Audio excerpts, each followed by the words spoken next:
하나님 말씀 보겠습니다. 우리가 언제부터 우리 교회가 방송으로 송출했다고 예, 오늘은 조금 오류가 나서 저희 어머니도 예배를 기다리고 계실 텐데 녹음한 것 딱 틀어드리면 되겠지요.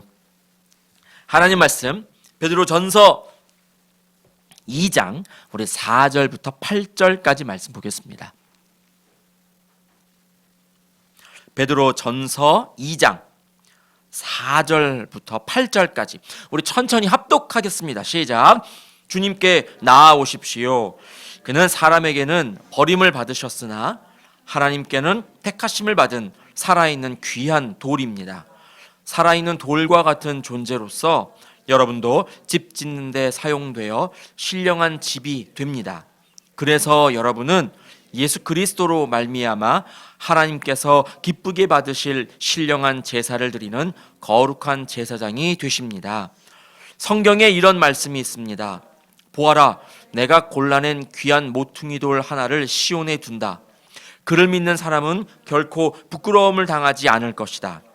그러므로 이 돌은 믿는 사람들인 여러분에게는 귀한 것이지만 믿지 않는 사람들에게는 집 짓는 자들이 버렸으나 모퉁이의 머릿돌이 된 돌이요 또한 걸리는 돌과 넘어지게 하는 바위입니다. 그들이 걸려서 넘어지는 것은 말씀을 순종하지 않기 때문이며 또한 그렇게 되도록 정해 놓으셨기 때문입니다. 아멘. 오늘 살아있는 돌이라는 제목으로 함께 나누었으면 좋겠습니다.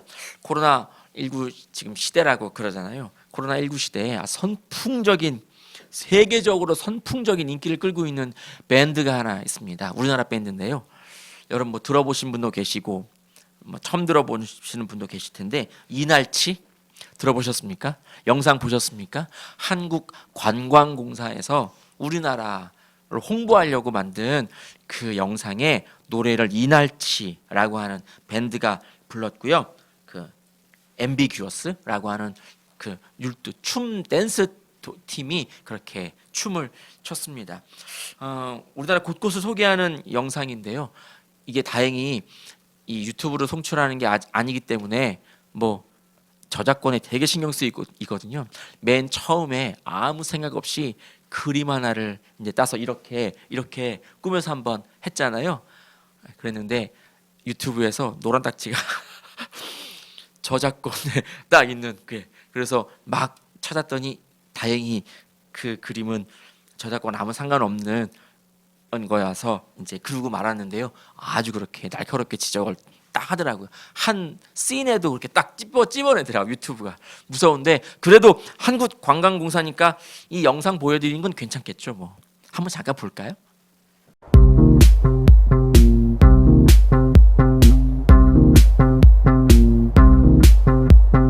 범 내려온나 범이 내려온나 장님 깊은 골로 대한 짐승이 내려온다. 몸은 덜숭덜숭 꼬리는 잔뜩 핫팔이 넘고 위에 머리 흔들며 전동 같은 앞다리 봉화 같은 뒷발로 양기 찌어지고 새락 같은 발톱으로 잔디뿌리 왕모래를 이 영상을 보고 그걸 말씀드리려는 건 아니고요.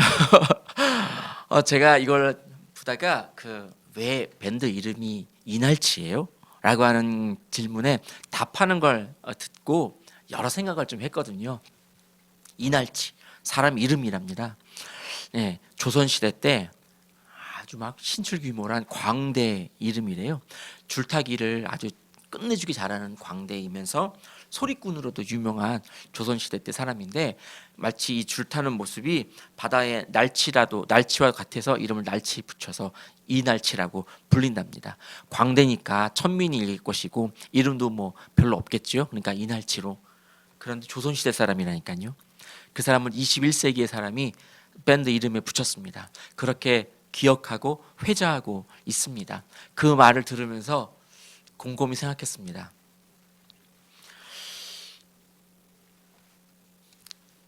우리 교회는 나중에 우리 성도들은 나중에 박상만 목사는 나중에 어떻게 회자되고 어떻게 추억될까라는 생각을 잠깐 했습니다. 2068년 2068년 8월 4일 신문에 이렇게 썼어요. 제가 2068년 4월 8일 어느 신문에 오늘이 50년 전 지역 교회들의 연합을 위해 애쓰고 있는 우리 교회가 세워진 날입니다. 라고 신문에 나왔으면 좋겠다. 혼자 비행기 타는 놀이를 그렇게 하고 보냈습니다.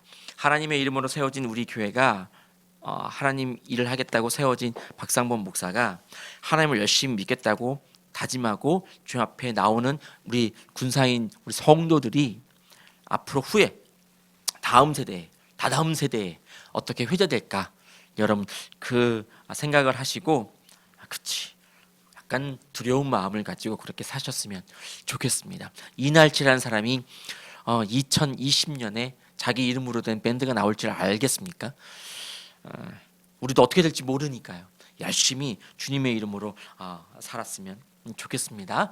좀 앞뒤가 안 맞는 것 같긴 하지만은요. 우리가 그러한 마음으로 좀 주님 앞에 나와서 신앙생활 감당하기를 원합니다. 오늘은 돌에 대한 이야기를 좀 하려고 그럽니다. 돌. 라틴어로 돌이라는 단어가 여러 개가 있습니다. 여러 개가 있는데 하나 아는 단어 그냥 페트라라는 단어 아시죠? 페트라. 이게 라틴어입니다. 바위라는 뜻이거든요. 근데 이 페트라 바위라는 단어와 상반되는 단어가 하나 있습니다. 스칸달룸이라는 단어입니다. 들어보셨습니까? 페트라는 들어보셨는데 스칸달룸은 들어보셨습니까? 안 들어보셨는데 어딘가 낯이 익다, 들어본 것 같다 라는 생각 안 드십니까? 따라 한번 해볼까요? 스칸달룸. 영어의 스캔들이라는 단어의 어원입니다. 스칸달룸. 무슨 뜻일까요? 가는 길을 막는, 넘어지게 하는 그러한 바위라는 뜻입니다. 우리나라 말로 걸림돌이라고 할 수 있겠지요. 스칸달룸은 걸림돌이라는 뜻입니다. 페트라는 디딤돌이라는 뜻입니다. 다른 여러 단어가 있습니다. 페트라 그런데 와 스칸달룸은 서로 상반된 단어로 쓰입니다. 그래서 이 라틴어 성경책이 제가 있거든요. 저는 성경책 모으는 취미가 있는지 라틴어를 딱 6개월 배웠는데 이거는 라틴어 성경은 있어야 돼. 그 라틴어 성경을 샀습니다. 그리고 어제 회개했습니다. 페이지가 안 넘어가요. 너무 깨끗해서. 네. 그런데 베드로전서 2장에 이 페트라와 스칸달룸이 쓰였을까라고 찾아봤습니다. 라펠이라는 단어가 쓰였더라고요. 페트라라는 단어 말고. 왜 그런데 이 8절에 걸리는 돌, 넘어지게 하는 바위, 여기엔 스칸달룸이라는 단어가 쓰였습니다. 중요한 것은 우리들에게 중요한 것은 아니지만은요. 예수님은 우리들에게는 페트라가 되시고 예수님을 믿지 않고 순종치 않는 자들에게는 스칸달룸이 되신다라는 그러한 말씀입니다. 이 말씀 우리가 조금 나누기를 원합니다. 지금 베드로 사도가 읽고 있는 우리 독자들에게 우리들에게 또 그 당시에 우리 1장에 나와 1장 1절에 보면 본도, 갈라디아 하면서 여러 도시들의 이름이 나오는데요. 이 아시아 사람들 그리고 오늘날 21세기 읽는 우리들에게까지 지금 권면의 말씀을 하고 계십니다. 첫 번째, 주님께 나아오십시오라고 하고 있습니다. 그는 사람에게는 버림받으셨어요. 그런데 하나님께는 택하심을 받은 살아있는 귀한 돌이다 말씀하고 계십니다. 그리고는 살아있는 돌, 쉽게 말하면 머릿돌, 귀한 모퉁이 돌 하나를 우리들에게 뒀는데 그게 머릿돌이 되었다. 여러분 다 아시는 그 옛날 말씀, 옛날 말씀이니까 좀 그러네요. 개혁 성경 말씀에는 머릿돌이 되었다, 주춧돌이 되었다 이런 말씀이 있잖아요.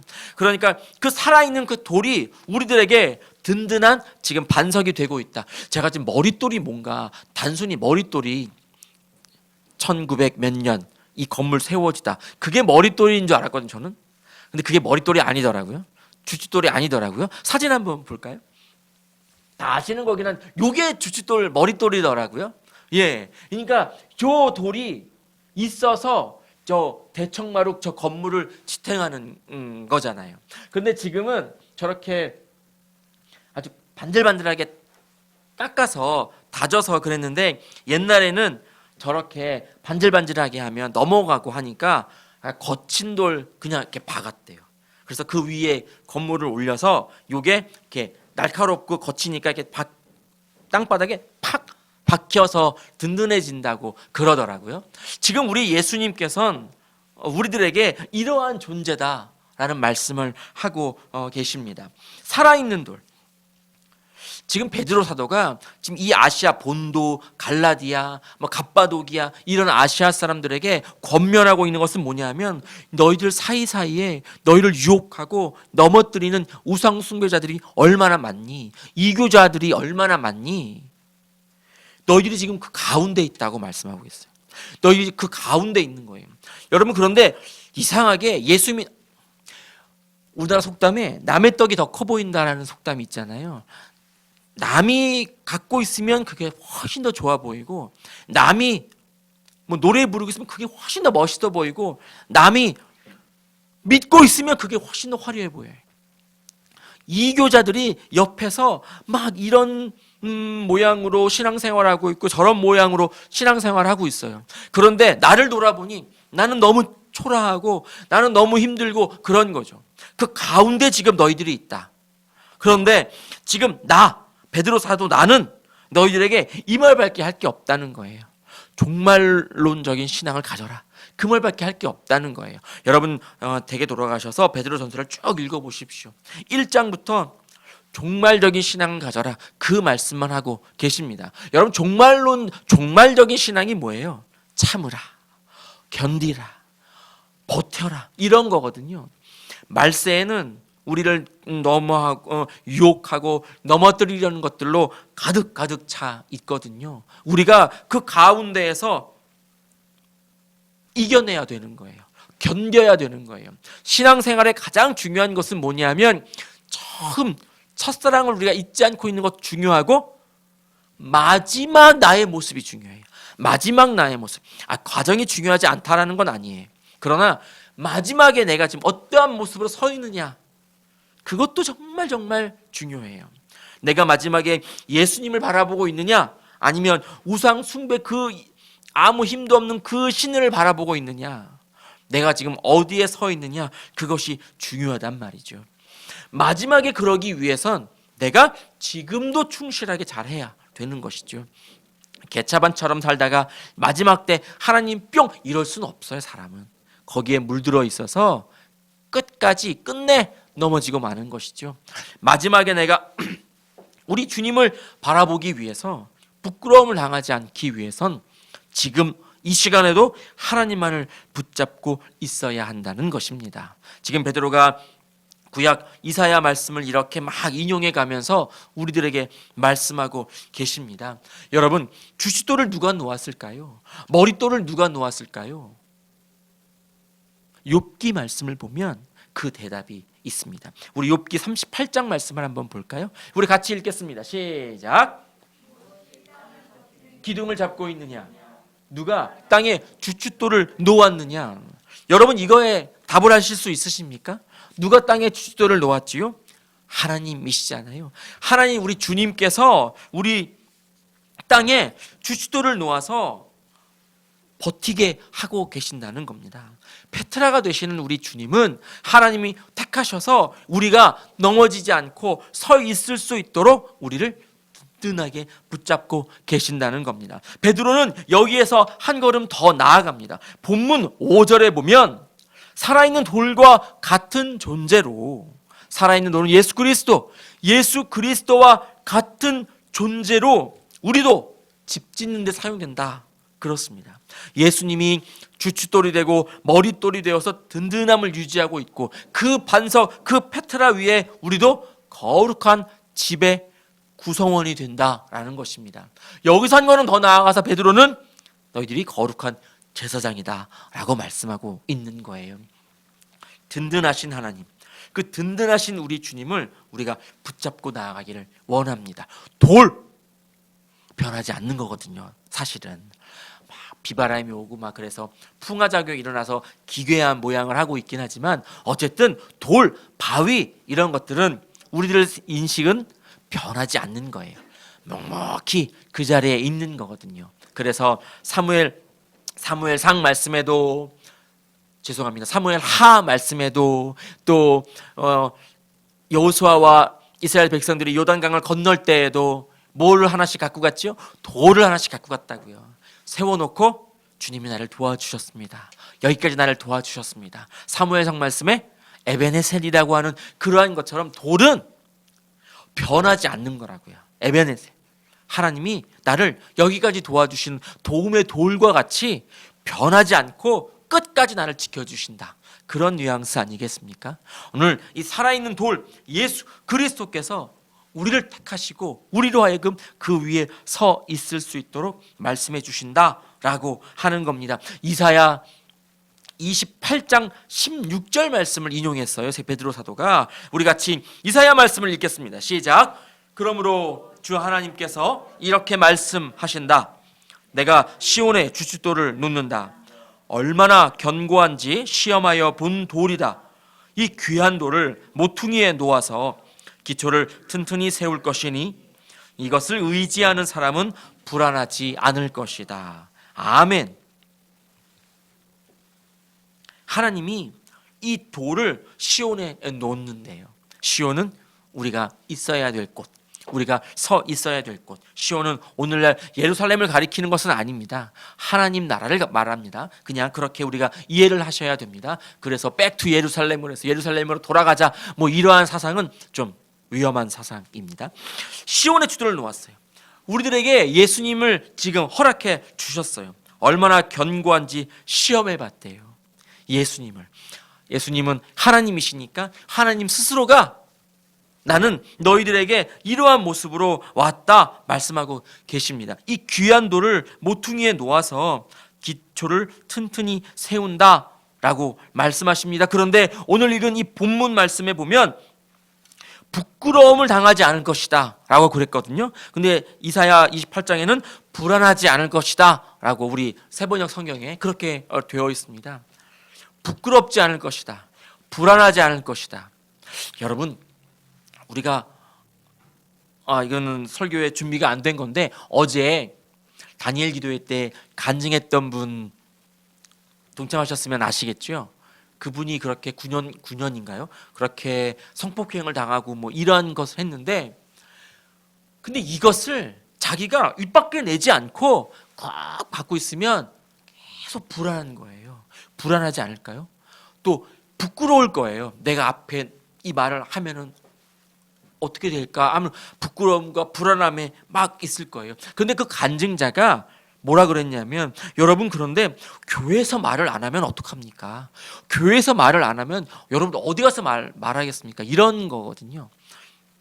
주님이 우리로 하여금 고백하게 하는 것이죠. 여러분, 우리가 왜 이 예수님 위에 서 있을 때, 이 페트라 위에 서 있을 때 불안하지 않고 부끄럽지 않고 든든할까요? 우리는 입술로 고백하기 때문에 그래요. 나는 죄인입니다.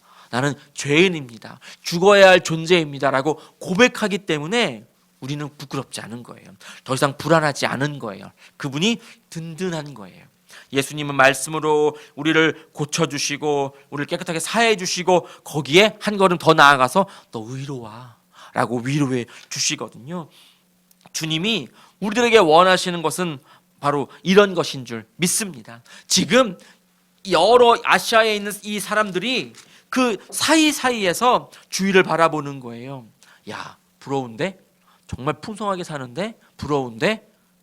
슬쩍슬쩍? 여러분, 이러할 때 그들의 삶이 넘어지는 거거든요. 그러나 그럼에도 불구하고 나는 지금 아무것도 없지만, 지금 베드로전서 1장 말씀을 쭉 보시면 여러분 마지막 때 여러분에게 소망이 있습니다. 여러분이 하나님께서 여러분을 이끌어 주실 겁니다. 계속 그렇게 권면하고 계시거든요. 그러니까 이겨내십시오. 참아내십시오. 견뎌내십시오. 라고 말씀하고 있거든요. 우리가 주님만을 바라보고 주님 앞에만 엎드릴 수 있었으면 좋겠습니다. 예수님은 살아있는 돌, 우리에게 든든한 디딤돌이 되는 줄로 믿습니다. 그런데 거기에 반해서 어떤 사람들에게 예수님은 스칸달룸이 된다는 거예요.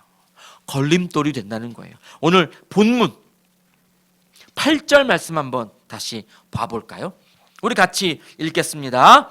또한 걸리는 돌과 넘어지게 하는 바위입니다. 그들이 걸려서 넘어지는 것은 말씀을 순종하지 않기 때문이며 또한 그렇게 되도록 정해 놓으셨기 때문입니다. 마치 이런 말씀 표현처럼 어떤 사람은 그러한 운명으로 태어났어 그렇게 보여지기도 하지만 절대 그런 것은 아닙니다. 우리가 이러한 사람들을 주님께로 인도해야 될 것입니다. 우리의 모습을 통해서 저들에게 보여줘야 될 것입니다. 어떤 사람들에게는 걸리는 돌이 돼요. 예수님이 나에게는 디딤돌인데 저 사람에게는 걸림돌이 된단 말이에요. 저 사람의 가는 길을 막는 회방하는 돌이 된단 말이에요. 넘어지게도 해요. 왜냐? 말씀을 순종하지 않기 때문이래요. 이 말씀은 이사야 8장 14절 말씀을 인용한 거예요. 그 인용된 말씀을 봐볼까요? 우리 이사야 8장 14절 같이 읽겠습니다. 그는 성소도 되시지만 이스라엘의 두 집안에게는 거치는 돌도 되시고 걸리는 바위도 되시며 예루살렘 주민에게는 함정과 올가미도 되신다. 이스라엘 두 집안에게는 남북 이스라엘 이 나라에게는 거치는 돌도 걸리는 바위도 된대요. 예루살렘 주민에게는 함정도 된대요. 올가미도 된대요. 누가? 예수가, 메시아가, 하나님께서 이렇게 된대요. 근데 그 앞에 성소도 된대요. 주님을 온전히 바라보고 의지하고 나아가는 자들에겐 성소, 거룩한 장소가 되지만 거룩한 장소다라고 믿고 있는 그 장소에 내가 발을 드러났다고 해서 내가 거룩한 사람이 될 수 있는 그 바위가 디딤돌이 될 수 있는 것은 아니라는 거예요. 내 생각이, 내 마음이 지금 어디에 있냐에 따라서 어떤 사람에게는 걸림돌이 될 수 있다. 이것입니다. 곰곰이 생각해 봤습니다. 이게 뭔 뜻일까 사실. 아까 제가 고백한다, 죄인입니다라고 말한다 있잖아요. 고백하는 것과 걸리는 건 다른 것 같아요. 고백할 때 나 스스로 고백하면 하나님 저는 죄인입니다 라고 말하는 것과 내가 죄를 지었을 때 걸렸어 누군가에게, 이건 다른 일 같아요. 그러니까 안 걸리기 위해서 더 꽁꽁 감추게 되고 더 외면하게 되고 그런 것 아니겠습니까? 예수님을 믿을 때마다, 하나님께 기도할 때마다, 말씀을 읽을 때마다 자꾸 그게 드러나는 거예요. 이게 싫은 거죠. 그러니까 내팽개치고 말씀에 순종하지 않고 멀리하게 되고 욕하게 되고 손가락질하게 되는 것이죠. 그러한 자들에겐 예수님은 걸림돌이 될 수밖에 없어요. 그런데 겸손한 마음으로 저 앞에 나와서 무릎 꿇고 기도하는 자들에게 예수님의 그 돌은 살아있는 돌이 될 것이고 디딤돌이 될 것이다 라고 하는 거예요. 그러니까 말씀을 더욱더 순종하게 되는 그것이지요. 오직 복 있는 사람은 밤낮으로 주의 말씀을 묵상하는 자래요. 여러분, 우리가 주님 앞에 엎드려 있기를 소망합니다. 다른 사람들에게는, 또 다른 사람들, 주님을 모르는 사람들에게는 예수님이 걸림돌이 되고 왜 나를 자꾸만 들춰내려고 그러지? 이렇게 되겠지만 나에게 비춰주시는 주님의 그 빛이 생명의 빛이 되고 나에게 다가오시는 예수님이 그 마음이 생명의 마음이 되고 그러할 때 우리는 살아있게 될 줄 믿습니다.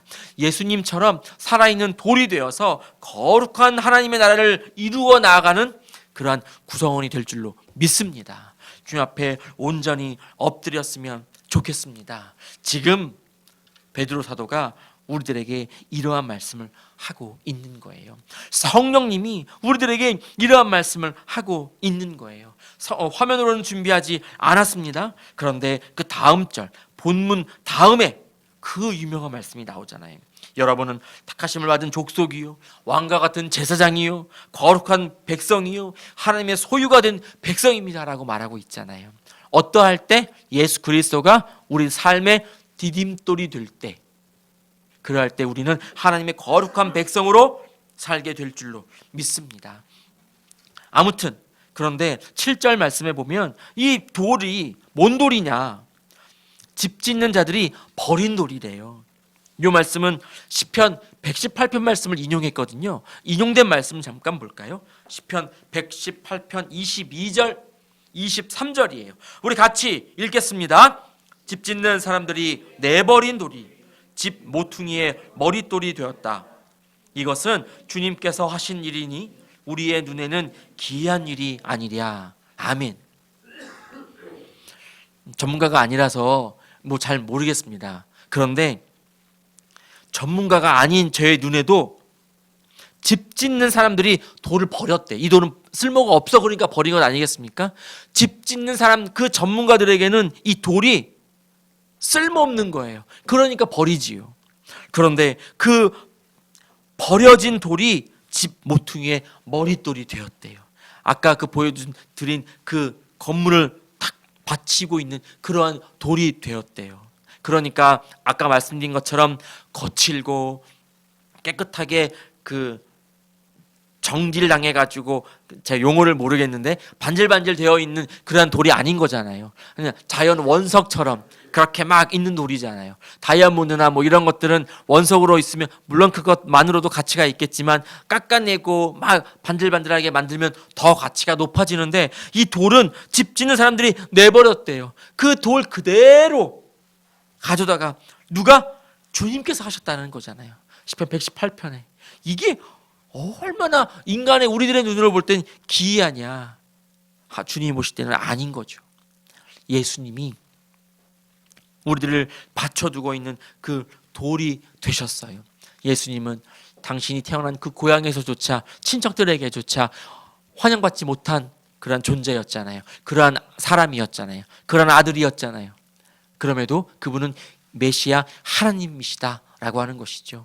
사람들은 인정하지 않았, 버려졌지만 그렇게 내버림을 당했지만 그가 온 인류를 구원해 주시는 메시아이셔서 그분은 모퉁이의 머릿돌이 되셨다라는 것이지요. 그 위에 우리가 올라서서 어떠한 태풍이 불더라도 몰아치더라도 내팽이 치지 않고 단단히 서 있는 그러한 존재가 된다라고 하는 것입니다. 우리 주님이 우리를 그렇게 만들어 주실 줄 믿습니다. 담대하게 그러나 겸손하게 주님 앞에 나아올 때 우리가 그러한 존재가 될 것입니다. 다른 사람의 눈에 보이기에는 우리가 말씀을 붙잡고 사는 게 상당히 어리석게 보여요. 사실 그렇습니다. 야, 이 귀한 시간에 돈 한 푼 더 벌어야지. 그러지 않겠습니까? 주일날 공사 좀 하지 말아주세요 라고 소장님께 말씀드리고 그랬지만 그게 쉽지 않아요. 하루 일당이잖아요. 이렇게 말한 답변을 들었습니다. 쉽지 않아요. 말씀을 붙잡고 산다는 것이 다른 사람들의 눈에 보이기엔 어리석어 보여요. 그런데 그 어리석은 일 우리가 지금 하고 있습니다. 어리석은 그 일들이 우리에게는 어리석은 일이 아니라 생명의 길인 줄 믿습니다. 아멘. 살아있는 돌 그분을 의지하고 나아갈 때 우리가 살고자 하는 그런 행동인 줄 믿습니다. 그 생명을 남들에게 전할 수 있는 존재가 되었으면 좋겠습니다. 고단한 인생길을 살고 있는데 그 인생길을 걸어가는 우리들에게 주님이 계셔서 귀한 존재로 거듭날 수 있었으면 좋겠습니다. 평일날 장로님께서 오셔서 이렇게 귀한 조명도 딱 달아주시고 그랬는데요. 장로님이 참 제가 못하니까 장로님이 올라가서 막 나살 뚫고 그러시잖아요. 그런데 사다리에 올라가셨으니까 목사님 테이프 좀 주세요 그러시더라고요. 제가 테이프를 드렸어요. 아무 생각 없이 테이프를 딱 드렸는데 장로님 왈 이렇게 주면 욕먹는 거예요 그러더라고요. 이렇게 주면 욕먹는 거예요. 네. 이걸 뜯어서 줘야지요 그러는 거예요. 네. 그래서 저는 장로님 계실 때는 그렇군요 그랬지만 속으로는 그냥 뜯으시면 되지 뭐 그냥 하면 되지 그랬거든요.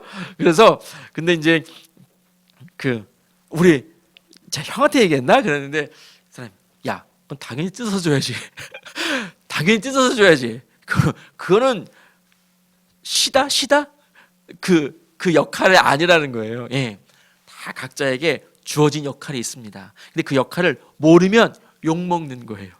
모르면 넘어지더라고요. 모르면 그냥 그렇게 도태되더라고요. 주님이 우리를 부르셨습니다. 각자의 원하는 위치에 맞게 우리를 부르고 계십니다. 근데 제가 여기 왜 왔을까요? 하나님, 저는 왜 부르셨? 여러분, 이러면 우리는 그냥 그렇게 도태되고 말 것 같습니다. 주님이 우리를 부르실 땐 다 뜻이 있으시고 그곳에 열매를 맺기를 원하시는 소망이 있는 줄 믿습니다. 그래서 우리가 소명으로 붙잡고 나아갈 때 주님은 우리들에게 든든한 디딤돌이 되셔서 더 많은 열매를 맺으실 수 있도록 그렇게 우리를 사용하실 줄 믿습니다. 있는 그곳에서 주님을 높여드리고 주님을 찬송하고 많이 주님을 욕하고 부인하는 사람들에게도 보여줄 수 있는 그러한 존재, 그러한 주의 군사, 그러한 주님의 지체들이 되기를 원합니다. 그러한 사람, 그러한 아름다운 교회 성도가 될 수 있기를 오늘도 머리 조아리고 기도했으면 좋겠습니다. 우리 같이 기도하겠습니다. 우리는 주님을 걸림돌이 아니라 디딤돌로 믿고 있습니다. 그런데 세상은, 이 나라는, 이 지역에는, 우리 가족들 중에는 아직도 예수님을, 주님을 걸림돌로 생각하는 사람들이 있습니다. 그들에게 온전하게 알려드렸으면 좋겠습니다. 주님은 생명이라고, 주님을 우리를 구원해 주시는 메시아라고, 그럼 구주께서 우리와 함께 계신다고, 주님 앞에 같이 두 손 모으자고 그렇게 알려줄 수 있었으면 좋겠습니다. 하나님, 그러하오니 저희를 변화시켜 주시고 저희를 새롭게 만들어 주시고 겸손한 모습으로 오늘도 주님 앞에 고백하고 나아갈 수 있는 존재가 되게 해달라고 이 시간에 다시 한번 주님의 이름 한번 부르고 통성으로 기도하겠습니다. 주여!